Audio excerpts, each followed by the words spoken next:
I'll actually start by just telling a bit of a short story about why I focused on this whole concept of mapping relationships. And it goes back to a role I previously had with an IT services firm.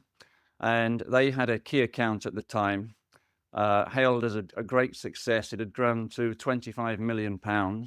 And it started with 5 Java developers. So it was a classic NAO that grew. And back to our procurement friends, they got in touch with us one time to say, we're going through a vendor consolidation exercise. We're going from 5 vendors to 3 vendors.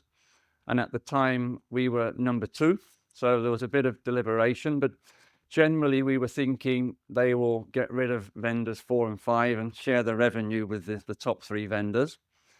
So that was the general sense. And the process was done. There was reverse auctions that we'll all be, or some of us may be familiar with, and different roles for different rates in different locations. And that was successful. We won some, we were second in others, but feeling very confident until one fine day we got an email saying, unfortunately, you've not been selected as part of this process.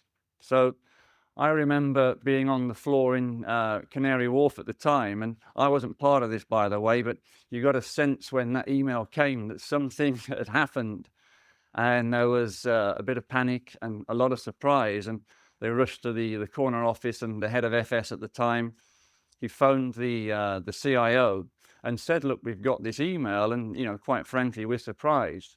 And he said, well, I'm surprised that you're surprised, because it was actually a very easy decision to make. And there was just a bit of amusement, but he said, I've got 40-something managing directors reporting to me, and I asked them all a very simple question: name your top 3 vendors. And do you know how many named you as number 1? 0. Do you know how many named you as number 2? 0. And do you know how many named you as number 3? Can you guess? 0. And there was just a real, literal mic drop moment, because nobody could understand what had happened, because there were successful projects being run. So that's when I came in to do some analysis to understand actually what had happened. And when we started to look at the programs that we were delivering, that was like we'd won awards for those programs, that they weren't the people being asked for their top 3 vendors. It was their boss. And in the case of this key program, it was their boss's boss's boss that was actually being asked for the top 3 vendors. And we mapped all of that out, and we realized that across that MD suite, more than 50% of them were quite new. They were coming in the last 18 months, and there was a lot of change. But we just focused on the programs we were working on and just ignored the wider management layer and the other towers. And that story does not have a happy ending. The program's finished and the account closed. So that really set me up to think, look, there's more to this than meets the eye. We've really got to understand how we map relationships in the right way. So that's a negative example of not doing effective relationship mapping.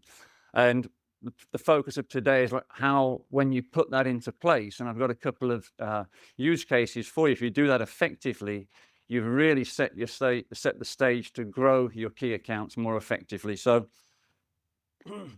I'm going to start with a couple of slides just to set the context. So you'll see from the book and sort of my background, at least, I talk a lot about relationship first, and there's a lot of theme around relationships. So I've just got some stats here from my doctorate and from the book.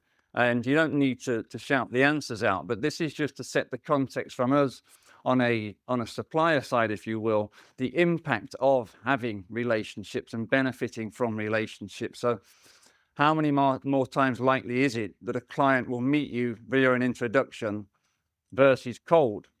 And this data is actually quite old. It's from when I was doing my doctorate probably 3-4 years ago. I would argue today that's probably 20 to 25 times more likely, maybe even higher, because we all know how many cold emails we don't respond to. So next one is, what percentage of business executives prefer to work with someone they know? And surprise, surprise, it's, 4 out of 5 executives prefer to work with someone they know. And think about, we're all in this key account management space. So we've got a whole bunch of people who know us or know our company, and that's an element of leverage that we have there. And deals started via an introduction, close how much faster? 30% faster, because you've got that level of trust and all the other elements that come with it. And the revenue as well is obviously better. So as clients started via an introduction, generate 16% more revenue over the lifetime of that, because you're closing the deal faster and the relationship's there. And this is one I really appreciate. I think the first to engage with a key decision maker with the right solution has what win ratio? 74%. And this guy wrote a book like how to win 74% of the time. And if you think about what's happening in our accounts, and if you think about the different challenges they're facing, and if you know the key decision maker responsible for that challenge and you're the first person there, you're going to win 3 out of 4 of those deals according to this data, which is pretty amazing if you start to piece all of this stuff together. And one that I think none of us really leverage enough is what percentage of satisfied clients are happy to make an introduction. And again, so we've got key accounts that we're working in, lots of people willing to make introductions. Business executives prefer to work with someone they know. Huge amount of those will be more happy to meet you. So just to compound the point around relationships matter. And then what I've done here on another perspective is what do our clients get from strong relationships with us from a supplier perspective? So if you think about all the things that a client would receive from having a relationship with a good relationship with a supplier, you often have more open communication, you're more collaborative, you're willing to adapt, you've got a direct line, so they're going to give you a call and let you know what's happening. You talk about the different resources that are coming in, and you're more willing to work with them and provide them a better service, often because you have a good relationship, versus someone you don't appreciate. It's not necessarily about the revenue, because we'll all have big clients that generate a lot of revenue, but you don't have a great relationship, so that they can be difficult. So you're less willing to actually engage with them. But this is the key part. What do clients get from that relationship with a strong relationship with a supplier? They're actually able to operate their business a lot more effectively. So increased operational efficiency, shorter delivery cycles, higher quality output, increased reliability. So all of these things then lead to them being able to deliver a much better service, increase market share, increase revenue, and increase profits. So I just wanted to bring that context to the table, just to reiterate how important relationships are for us, and then also for our clients. But the real purpose of the session today, from my perspective, is to talk you through the impact of some of this research here. I know this is a book that Phil is quite familiar with and appreciates. So if we're looking to grow revenue, which I think we all are, the theory here is, look, let's focus on key accounts, but within those key accounts, let's focus specifically on increasing the number of service lines that those accounts consume.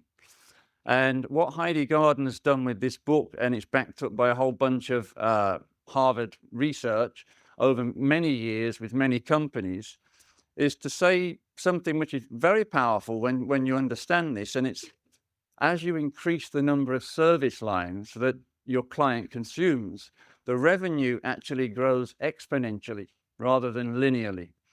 So let's just say, the average revenue per service line is like 100K. What the data shows is, as you get to 3 service lines, instead of it being 300K, it's actually 700K. And this is normalized data from her research.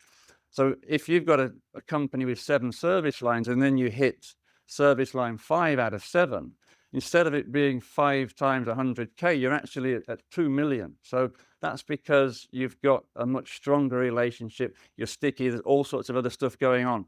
And they've seen this time and time again. So that's basically what the two case studies that I'm going to present today are predicated on.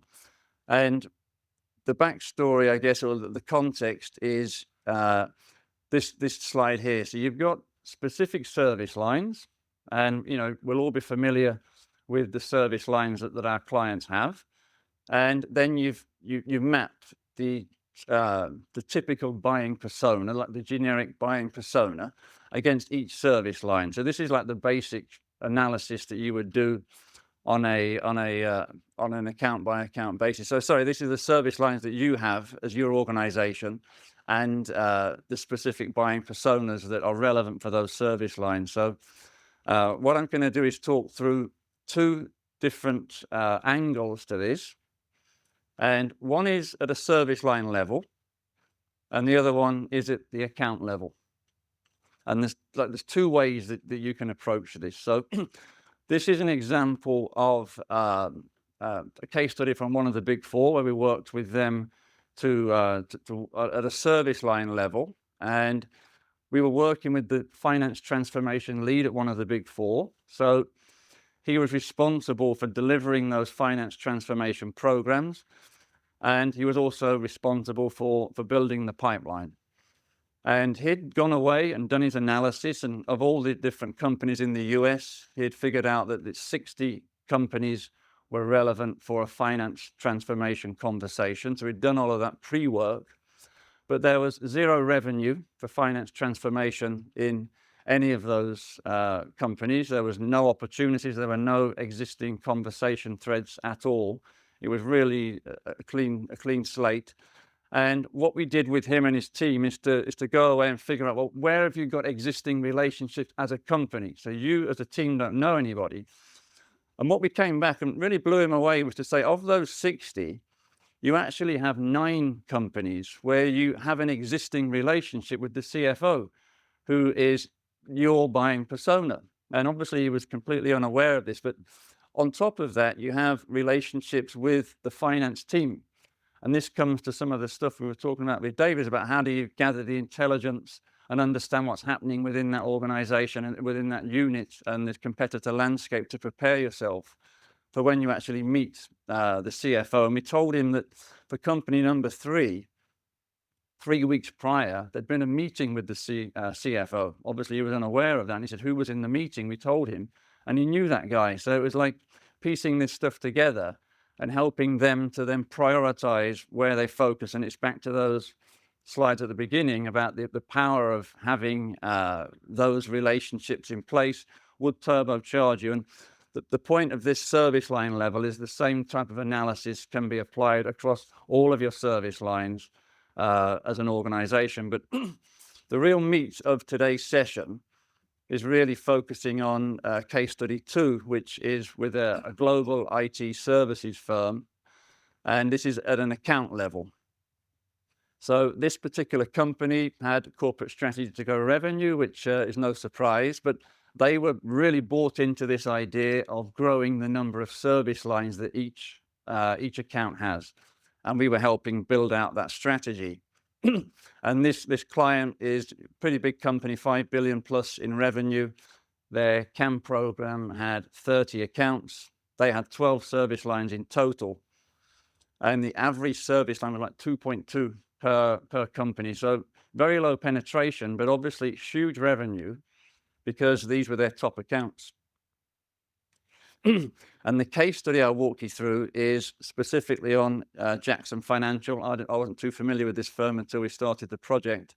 Apparently Prudential used to own them actually, but that's what you'll see some of the data. But they had 2 service lines of the 12. So this is the process we went through, and I think a lot of you have got the book in your hand. So this is the 3-step process that I outline in my book actually. So I'll take you through that. And step 1 is the initial mapping of relationships, because the whole point here, and we've heard about relationship mapping a few times today, but if you don't know who the key people are, how can you influence them? So that's really step 1, is getting all this into one place. Step 2 is the research and intelligence gathering, because if you know who they are, but you don't know what they care about, Why will they listen to you? So that's what you're gathering during step 2. And then step 3, which we've also heard a bit about today, is the multi-threading piece.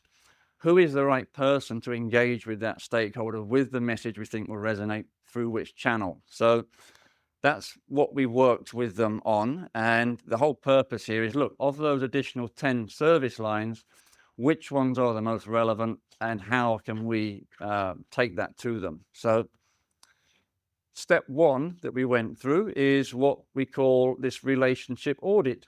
So we're identifying all of the corporate leadership. You're looking at the CXO -1. You're looking at the other key execs. And I think the line 2 here is the really important one. So across those 10 additional service lines, and even all 12 for that matter, you're looking at the key buyers for those service lines. And often, if it's a large company with different divisions, you'll often have a bunch of different people. Say for data analytics, you'll have head of data in different divisions. You might have a chief data officer. There might be multiple people that would be relevant for each service line, but it's identifying those specific individuals through LinkedIn, SalesNav, etc., getting them onto a piece of paper and pulling this all together. So obviously the type of sources that we can go to are well known. So IntraHire is one of those, and talking to people as well. Obviously, let's not forget the old-fashioned way. And you'll end up with a comprehensive list of all of the key people that are working within that organization. And that's captured, as I say, as a relationship audit. And you don't necessarily have to be familiar with the account at this stage. This is desktop stuff that is being pulled together to start the conversation. And then you pull that data into an org chart. So there's lots of different software that's available in the market. I used to use Excel. This is a software that we have with IntraHire. So you sort of map that out. You see the key execs, and then you can see who knows them, different activities, etc. So you've got that as a basis for step 1. It's a mixture of who's who and who you know as well on top. And then we move to step 2. So this is the key part where you're going to try and prioritize which of those 10 service lines are most relevant. And it's like it says here, uncover the trigger points to prioritize those solutions, but also uncover the different dynamics internally, the internal politics, the competitor landscape, even stakeholder personalities to tailor the way that you will engage with them when the time's right. And I'll just take a quote from my doctorate research. I spoke to a whole bunch of CXOs, and I asked them all a very simple question. I said, can you think of the best person you've ever worked with from the supplier side in your entire career? And I spoke to CXOs at JP Morgan, Amex, BP, Sainsbury's, Boots, a whole bunch of people, hundreds of millions in spend per year, some of them billions in spend. And they all immediately thought of someone. And sometimes it was from many years ago, sometimes more recent. And we just talked through what made them so special versus the average or everybody else. And this is one quote I've pulled out, but it's very typical. I did thematic analysis, so there was a lot of themes that were very similar to this. And it's what impressed me about him was the diligence with which he researched and talked to a lot of my direct reports and a lot of other people in the business before he came to me with some ideas about making things better, even before I had even thought that perhaps I had a problem. So here is an individual I was already beginning to trust, the magic word, and I felt was someone I would listen to. So what we're trying to do in step 2 is to be able to gather enough insight for them to perceive you in that way, obviously. So again, there's 2 parts to this. Research is the obvious stuff that I think we're all pretty familiar with, but we uncovered a huge amount of insight here around what the CEO was talking about from YouTube videos and different podcasts, and what some new guys were talking about their strategy and the recruitment and where they were, events they were talking at, etc. So all that analysis was pulled and done. But this is something I think deserves particular focus, which I call intelligence gathering in the book. And it's a differentiator, I was saying, even like a superpower in how we're able to build knowledge, and back to the quote, to position ourselves as someone that has done that extra work and been able to present a different perspective on what might be ordinarily available. And these are just some basic stats that we pulled out just so you can see the breadth of this. And then it's like the panning for gold process starts. So we had 17 people that used to work at Jackson, but actually now works within this IT services firm. So obviously they were perfect candidates for conversations about what was happening in the organization, the competitor landscape, etc. And then vice versa. Some of their people had actually gone to work in this organization, and then we get to the team link connections about who used to work there. So we'll come on to this later, but I also talk about talking to people who used to work at the organization, then be more open to share things with you, insights that they might not necessarily share if they actually work in the client organization. And then we've got the intra-hive data, which is the internal email systems, which are real relationships, I would argue, that exist across your internal email systems rather than the LinkedIn first-degree connections. So all of that's done. You're able to then gather at least a viewpoint on who can potentially help with intelligence gathering. And then we get to the fun stuff. And I've got a quote from Abraham Lincoln here.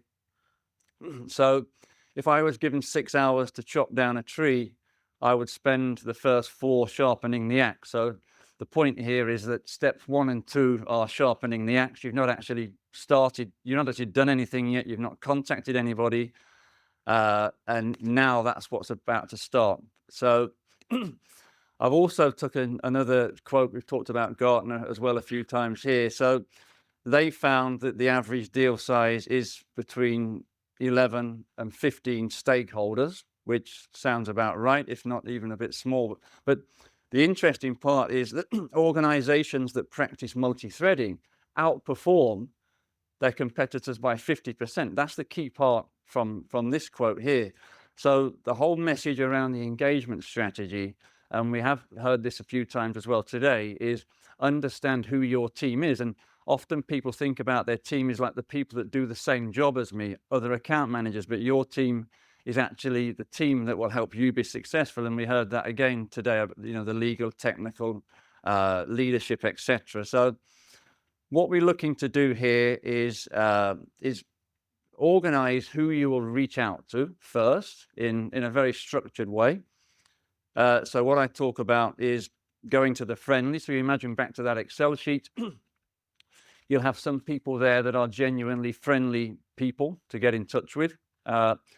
And you can have a very informal conversation. So who are those people? Identify them.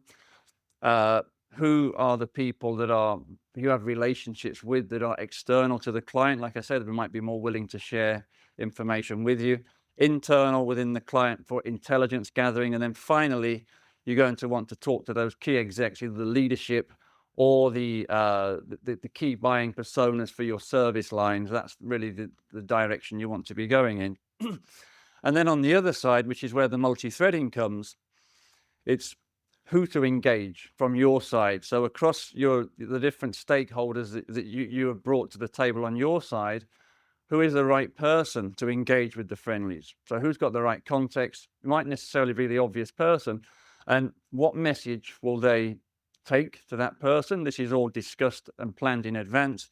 And then from what channel? Is it a WhatsApp message? Is it a LinkedIn message? Is it a tap on the shoulder if you happen to be walking the corridors? So if you can imagine you're starting to piece all this stuff together around the friendlies and who's going to do it, then it becomes the execution. So I put it here, a bit of an Americanism. This is chess, not checkers. I think we'll all appreciate that. This is very strategic. This is time consuming, but I'd argue that is what differentiates you from the rest as well. So put the time in to do these things properly. And you've got a structure here that allows you to then determine who's going to reach out to who, and sort of track this as you go through this in your weekly or however often you meet as a team for the planning. So you've got your friendlies, who's going to reach out, and this is then fed back into step one. You might find out some other names you weren't aware of. You're then going to do some research, some intelligence gathering, and sort of the process continues as you go through this this three-step process. And what you end up doing is being able to then monitor the engagement with those executives. You can create some type of insight and analysis of the key stakeholders that you already identified. And what happens here is what I call the shift from org chart to relationship map. So we're all familiar with more of a static org chart. You're then able to put some element on detractors and who's positive. You can identify the specific people, the buying personas as I've mentioned. You will then have your team on your side, who is working with who to target which specific individual. And obviously we can't overlook the champion, or ideally champions on the client side, because for any of these strategies to be executed, you need people on the inside that are bought in and almost part of your team, aligned to what you're planning and supporting you with the introductions and engagement with those key execs. So this is all being done, as we said, on the premise of determining which service lines to target. And this is the final slide now that I'll take you through the results. So through the process, we were able to identify quite effectively the buying personas across those 10 service lines. Some of them were multiple buying personas. So that was really an insightful moment anyway, just from an account team perspective, because this wasn't really being done in that regard. And it's back to my original example at the beginning, where you're focusing on where you're working, but not looking at the organization as a whole. And that had its own risk, as we heard, but also this is the opportunity. So you're starting to manage these things properly. And that research process shortlisted 6 service lines for further validation. Those rounds of intelligence gathering and conversations helped to zoom in on 3 specific service lines. There was an existing relationship with one lead there, but 2 were completely unknown. This combined effort led to senior executive meetings for all 3 buying personas. And as we stand here today, we're very pleased to say that this process, as executed, has resulted in active proposals for all 3 service lines. And that was the original objective that we set when we started the project. So that's just one account. Obviously, then this is being done in tandem with, in parallel, I should say, with the other accounts as part of their program. So that was just a few examples of how you can take relationship mapping to a sort of different level. With the right type of process, you can see the impact of this type of methodological approach. So.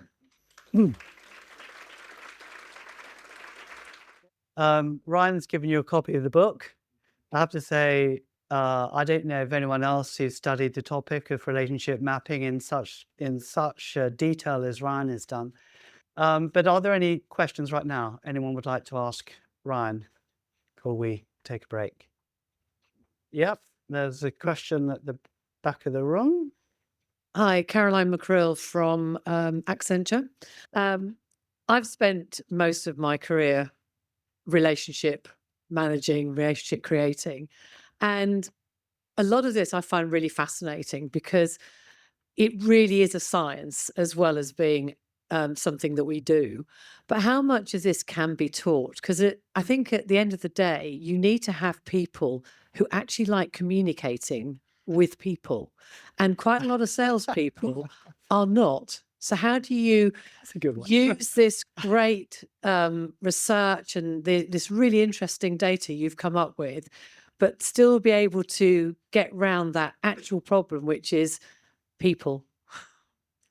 Well, I think, as you saw, it's quite a thorough process that's in place. So I'd argue it can be taught, the structure and the process, but also, as you noticed when it was talking about who should engage with what message through what channel, An element to that is understanding the personality profile of the person you want to engage with. And often it won't necessarily be a salesperson they want to meet with, a charismatic, energized person. It might be a technical person. So you just need to map the right type of personality and job, I suppose, their role, their interests.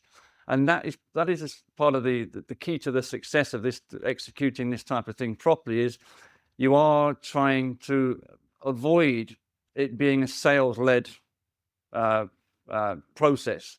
So often, we've heard this as well today, the salesperson is almost the maestro in the background, or the director of the film, like explaining who should go where and who should do what. And if they are in the background, that's great. And there's other people with different roles. And people don't want to be sold to, or they don't want to have this perception of a salesperson coming into them. And I think we heard as well, I thought it was a great point this morning, they don't consider themselves as salespeople. And I think people appreciate that as well. So They're probably the best salespeople, Yeah. people who don't think they sell. Thank you. Okay, so I missed. Yeah, Mark.